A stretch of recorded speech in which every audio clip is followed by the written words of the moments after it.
అహము ఇహము పాశములై మనసు కృంగజేసినవి ఒడలు పాప పొడల చేత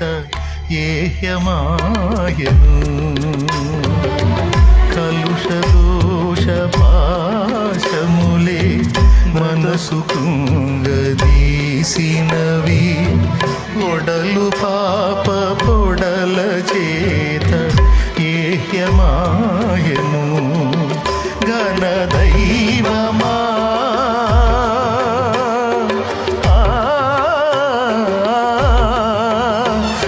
ఘనదైవమా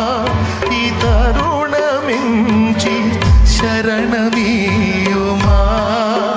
అనుదినము నీదు ఆశ్రయాన నన్ను నిల్పుమా ఆత్మనిం